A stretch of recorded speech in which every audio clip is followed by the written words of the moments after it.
Hello friends, day with Madhu Neetu Chetu चॅनलवर तुमचं खूप खूप स्वागत आहे. सध्या कुकिंग गॅस सेव्ह करणाऱ्या रेसिपीज करतो आहे. त्यात महाराष्ट्रीयन ट्रॅडिशनल स्पेशल कोकण दडपे पोहे. यासाठी पातळ पोह्यांना फक्त 2 मिनिटं भाजून घेते. उन्हात ठेवले तरी चालते. यात जो कच्चेपणा असतो तो जाणवणार नाही. कोकण डिश म्हटले की खवलेले नारळ आलेच. कैरी, बारीक चिरलेला कांदा, कोथिंबीर, टोमॅटो, काकडी, डाळिंबाची दाणे, मीठ, साखर, लिंबू रस आणि नारळाचे पाणी ओंजळीत घेऊन हबका द्यायचा.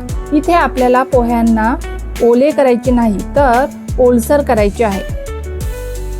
हाताने व्यवस्थित मिक्स करून झाकून ठेवू. आता वळूया फोडणीकडे.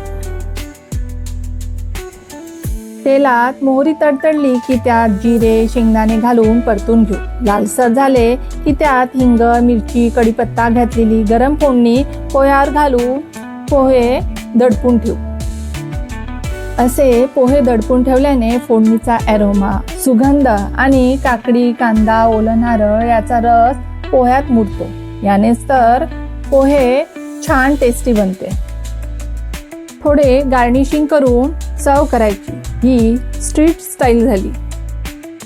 पण कोकणात यावर मिरंगूट पोह्याचे पापड थोडे क्रश करून टाकतात. माझ्याकडे नव्हते म्हणून जे अवेलेबल होते तेच यूज केले. इझी, हेल्दी, टेस्टी सकाळचा नाश्ता किंवा इव्हनिंग स्नॅक्स म्हणून छान ऑप्शन आहे.